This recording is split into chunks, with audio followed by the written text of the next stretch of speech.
Hello everyone, welcome to Gover Academy. In today's session, I will have a last class of journal entries in which I will discuss some complex entries. Right guys, so as usual, I have framed a small question to save time. Let us start the question.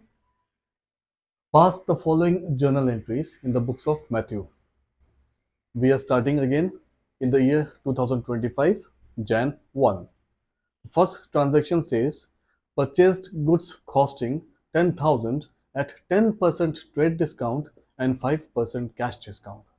Before solving this transaction, let me tell you what is a trade discount and what is a cash discount. Guys, trade discount is the discount which is given to wholesalers. Because why? Wholesalers purchase in bulk. So producers want to motivate the wholesalers to purchase as big quantities as possible. For that, they offer them trade discount on bulk purchases. And cash discount is offered to customers to motivate them to pay cash. They just want to avoid credit transaction or reduce the time of credit as possible. Right guys, so let us start the transaction. It's 2025 Jan 1. Purchase goods. Now I think we are good with the aspects, right? Identifying the aspects. So purchases are the expenses. Nominal account says debit all losses and expenses. So purchases will come in debit side, right? No name given. That means the transaction is a cash transaction. So when we purchase something, cash goes out, and we are receiving discount. While purchasing, we receive discount, and discount received is always an income, is a profit, right? So how we do it? Purchase account debit, cash account credit, discount, received account credit. And one important thing, we never do any entry for the trade discount. Why? That I will not tell you. You will leave in comments the answer that why we do not show trade discount in the entries. Okay guys, I will wait for the comment with the answers. So purchases were 10,000 and trade 10% was trade discount. 10,000 times 10% is 1,000, right? 10,000 minus 1,000, 9,000. We will show the purchase price, the cost of purchase after subtracting the trade discount. Now, cash discount is 5%. 5% of 9,000 is 450. 450. Remaining is 8,550. So, cash being asset, real account, debit what comes in, credit what goes out comes in credit side. Discount being the nominal account, gain or income comes in credit side. Right guys? So, goods purchased at trade discount and cash discount. Now let's move on to the next transaction. Number 2. Purchase. Again we are purchasing goods for 20,000 from Jonathan at 10% trade discount and 5% cash discount. Paid 60% cash. Now this transaction has a name and they're not saying that we are paying cash. That's why it's a credit transaction, right guys? And we are not paying full cash. We are paying only 60% cash. So let us see this transaction. Again, we are purchasing goods. Purchase being an expense comes in debit side. We are paying 60% cash. What goes out credit. And remaining 40% we have to pay to the giver. Who is the giver? Joe, Jonathan. Any name is a personal account. And debit the receiver, credit the giver. Joe is the giver. Jonathan is the giver, right? And we will get some cash discount. So discount received in credit side, again being the nominal account, debit all losses and expenses, credit all incomes and gains. Now let us see how it goes. The cost was, the list price was 20,000 and 10% was trade discount. 20,000 times 10% is 2,000. Remaining is 18,000. Right. Now let us do the calculations. We have done 18,000, right? Now how much we paid, cash we paid? 60% of 18,000 is 10800. I've done the calculation on my calculator. You can also use your calculator, guys. 60% of 18,000 is 10800. Now, one thing you have to keep in mind. Cash discount will be provided on the amount of cash paid. Here, we are paying only 60% cash. So we will get cash discount only on 10800. Right? So, how? I'm doing it here so that things will be easy for you. 60% of 18,000 equals 10800, right guys? So cash discount 5% will be provided on this amount 10800. I will just write here 5% of 10800 will be the cash discount. Let us do the calculations. You can use your calculators. 10800 times 5% is 540. So my cash discount is 540. And when I have paid 60% cash, but I got 540 discount on that cash, right guys? So 10800 minus 540 is 10260. Right, I have paid 10260. Remaining 40%, right? 18,000 times 40%, I have to still pay. Yes, guys? So 18,000 times 40% is 7200. So I will write 7200 against Jonathan because I have to pay this amount. Right, guys? So what I have done, the main thing which you have to keep in mind in this transaction is cash discount will be paid on the percentage of cash paid. In this transaction, you can see we paid 60% cash, so we got cash discount on that 60%. Right, guys? This is how we will do the transaction. Now, Jan 3. Interest on drawings amounted to 2,000. Let's think from the business point of view. Who is the owner? Matthew has withdrawn from the business. So Matthew will pay the interest, right? Or we can say, one more way we can use it, Matthew is a business, right? We are breaking in the books of Matthew. That means Matthew is the business for us. Owner has withdrawn money from business. He will give the interest to business. So, who is the business? Matthew. Right? How we do it? We cannot write Matthew. Debit the receiver is Matthew, right? But we cannot write Matthew. So we will use representative personal account. Debit the receiver. Matthew is the business. Just listen to me carefully. Matthew is the business. Matthew is going to receive the interest. But we cannot write the name of business. So we will use representative personal account. In place of Matthew, we use drawings. Debit the receiver, right? And interest is received to the business. Anything received to the business is income, right?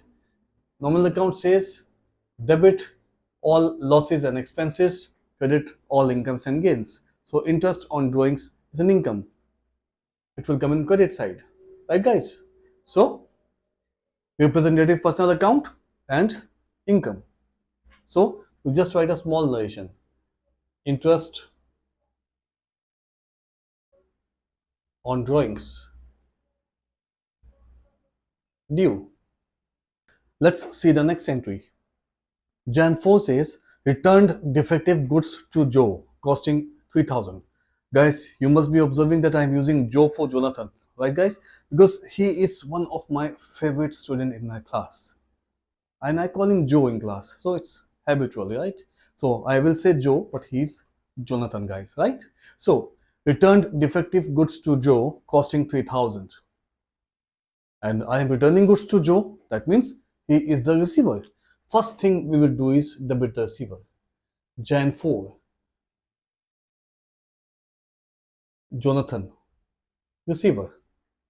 And when I return goods, that means I have returned the goods which I purchased. I call them purchase returns or return outwards, but I will use return outwards. Return outwards, right? Return outwards account.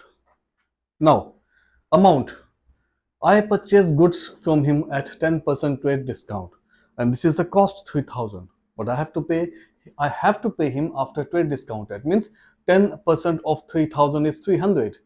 I have to pay him 3000 minus 300, 2700, right? Let me write it here so that you will not get confused. 3000 minus 10% of 3000.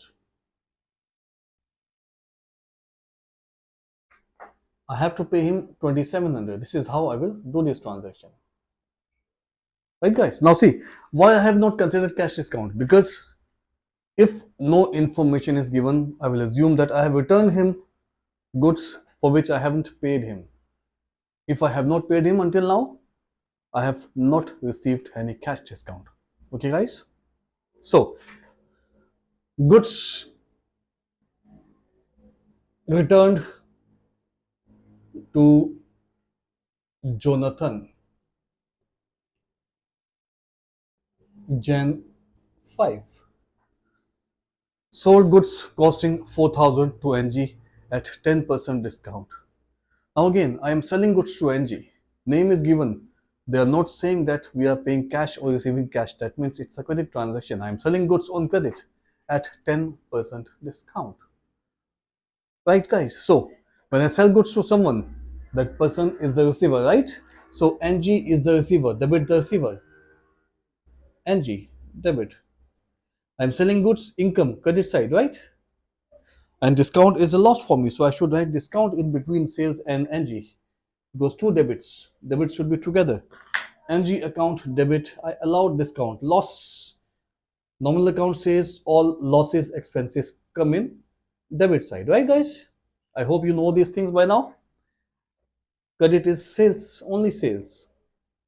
So the cost of my goods was 4000 and I gave 10% cash discount, I guess, right?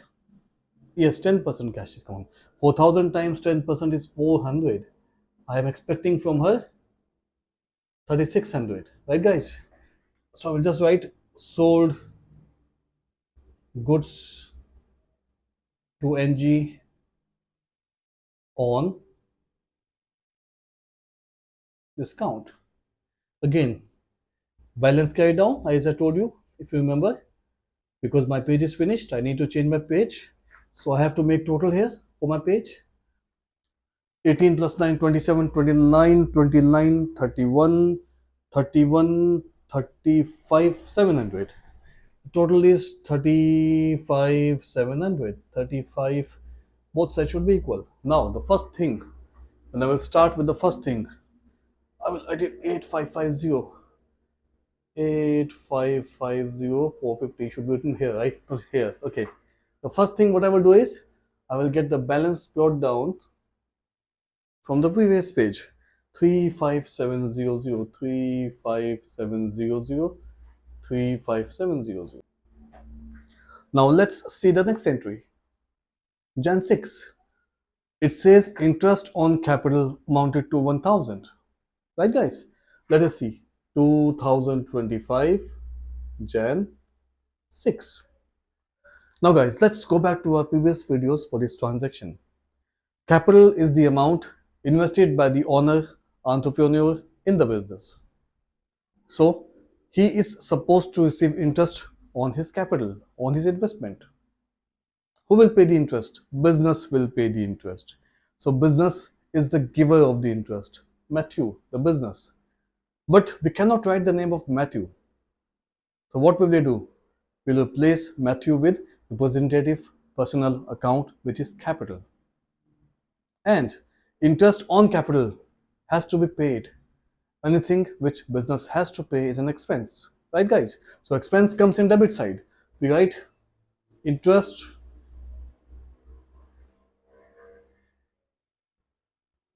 on capital account, debit, and debit the receiver, credit the giver, Matthew. In place of Matthew, capital. How much is the interest? 1000. 1000, 1000. Interest on capital due. Now after this, received check of 3000 from NG in full settlement of his account. Jan 7. We're receiving check from NG in full settlement. There's a word used, in full settlement. In full settlement means whatever is given now is full and final. Nothing extra or more will be received from NG. So let us see how much we are expecting from NG first. Can you find NG here?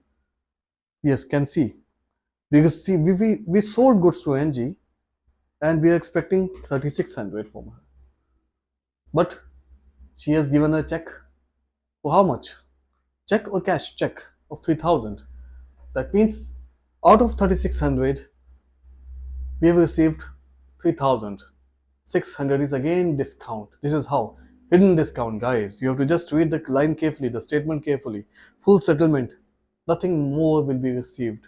This is full and final. Anything more expecting from the person, from the trade receivable, is discount allowed. Right, guys? So, I told you, if you remember, any check received, if not deposited in bank the same day, is check in hand or cash. What comes in debit, right? Cash account. We received check of 3000 and remaining 600 is discount allowed. And giver is NG. She was supposed to give us 3600, but she gave us a check of 3000 and remaining is discount. Check received from NG on discount. Next, depreciation of 1000 to be provided on furniture. Depreciation is a loss on the value of asset. We purchase any asset, we use it for some time, we want to sell it, we never get the same value which we paid while purchasing it. Loss in the value of asset due to wear and tear is known as depreciation. Right? Now, any loss comes in debit side. So, depreciation will be in debit side. Depreciation account. And depreciation is on which thing? Depreciation is on furniture. So furniture will be in credit side. Why? Debit what comes in, credit what goes out. Value of furniture goes down, goes out, reduces, right? How much is depreciation? 1000. 1000. 1000. Depreciation on furniture. Gen 9. Purchase machinery costing 6000, paid 1000 for transportation and 500 for installation. Now, one more point, guys. Any asset purchased, whether it's a new or second hand, when we purchase any asset, while purchasing, any amount spent on its transportation, installation will be added to its cost. In the same way, if we purchase any second-hand asset, any amount spent for its servicing or repair will be added to its cost. Right, guys? So, we will just write simply the entry what we have purchased. Machinery, debit what comes in, right? Asset. Machinery. Account. Debit. It's no information. That means it's a cash transaction. We have paid cash. We'll not write installation, transportation because everything will be added to cost straight away. 6000 plus 1000 plus 500, it's 7500. Machinery costing 7500 is purchased. This is how we do it. Purchased machinery. Let's see the last transaction, Jan 10. Withdrawn from bank for office use, personal use and paid income tax. So guys, if you remember my small video about contra entries, The transactions which result in the movement of cash. Cash balance increases, money in bank decreases, or cash balance decreases, money in bank increases. Contra entries. So the first part is resulting in the movement of cash from bank to my hand. Second part is personal use. Any cash withdrawn for personal use is drawings. And income tax. This is a tax paid by the owner on the income he earned from his business. This is also the personal expense. And any personal expense is taken as drawings. So how we do it? Let us withdraw money. First of all, Gen 10. Withdrawn money for office use is how much? You can see 2000, right guys? 2000 for office use. Personal use, you know why drawings again? I hope you know it. Representative personal account. Who is withdrawing the money? Owner. Right. I cannot write the name of owner. So, representative personal account. Okay. Now, bank is again a personal account. Bank is giving, right? Debit the receiver, credit the giver. Bank is giving. So, bank is in credit side. How much for personal use? Income tax and personal 2000, 1000 plus 1000, 2000, total 2000, right? I've joined personal use and drawings and income tax. This is total 4000. Withdrawn for office use and personal use. Last, I will do total 35 700, 36 700, 36 700, 39 700, 40,300, 41,300, 48,800, 52,800. This is 52800, 52800. This is how we will do the entries, guys. So guys, in this video I've discussed with you some complex journal entries. Now it's your turn to use your textbooks. As the entries you find in your textbooks, just start solving them and send your doubts to the channel. I will definitely represent your doubts. I will just definitely address your doubts and ask you one question, guys, if you remember in the beginning, that why we do not show trade discount in the entries. I want the answer from you guys. I will wait for the answer in the channel. So guys, stay tuned for my next video in which I will tell you how to make journal after journal, how to make ledgers and trial balance. All together, we'll make both ledgers and trial balance all together in one video. So guys, stay tuned. Bye bye. Take care.